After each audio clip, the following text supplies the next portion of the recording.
بسم اللہ الرحمن الرحیم۔ السلام علیکم ورحمۃ اللہ وبرکاتہ۔ محترم دوستو، کبھی سوچا ہے کہ پاکستان اور اسرائیل کی کوئی سرحد نہیں ملتی، لیکن پھر بھی دونوں ایک ایسی خاموش جنگ میں بندھے ہیں جو برسوں سے جاری ہے۔ یہ جنگ توپوں اور ٹینکوں سے زیادہ نظریات، عقیدے اور بقا کی جنگ ہے۔ پاکستان کی بنیاد لا الہ الا اللہ پر رکھی گئی تھی۔ یہی وجہ ہے کہ پاکستان نے اسرائیل کو کبھی تسلیم نہیں کیا، کیونکہ ایک ایسا ملک جو مسلمانوں کے قبلہ اول پر قبضہ کرے، اسے مان لینا اپنی بنیادوں سے انکار کے برابر ہوتا۔ اسی لیے پاکستان دنیا کے نقشے پر وہ واحد ریاست ہے جو آج بھی فلسطین کے شانہ بشانہ کھڑی ہے۔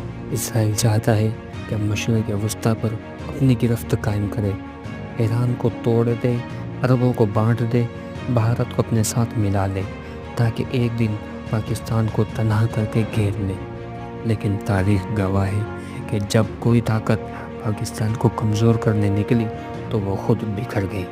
پاکستان نے براہ راست اسرائیل سے جنگ نہیں لڑی، مگر اس کی سازشوں کا ہر موڑ پر پہچانا، کبھی افغانستان کے راستے، کبھی انڈیا کے ذریعے، کبھی عالمی میڈیا کے پروپیگنڈے سے۔ لیکن پاکستان کا پیغام ہمیشہ ایک ہی رہا: ہم تمہارے وار برداشت کر سکتے ہیں، مگر اپنے ایمان اور قبلہ اول پر سمجھوتا برداشت نہیں کر سکتے۔ دنیا جانتی ہے کہ پاکستان صرف ایک ملک نہیں، یہ امت مسلمہ کی ڈھال ہے۔ ایٹمی طاقت، بہادر فوج اور کروڑوں ایسے نوجوان جو اگر اعلان ہو جائے کہ حرمین مسجد اقصیٰ خطرے میں ہے تو پھر بغیر کچھ سوچے اپنی جان دینے کے لیے تیار ہو جاتے ہیں۔ آج اسرائیل ایران کو دبانے کی کوشش کر رہا ہے، انڈیا کو سہارا بنا رہا ہے اور عرب دنیا میں دراڑیں ڈالنے میں مصروف ہے۔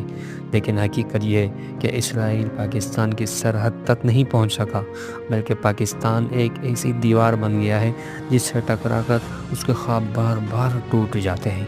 تو یہ ہے پاکستان اور اسرائیل کی خاموش جنگ، ایک ایسی جنگ جس میں گولیاں نہیں چل رہی، مگر ہر لمحہ ایک فیصلہ ہو رہا ہے: کون حق کے ساتھ ہے اور کون باطل کے ساتھ۔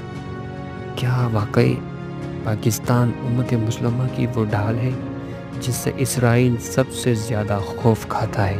تو اپنی رائے کا اظہار کمنٹ میں ضرور دیجیے گا۔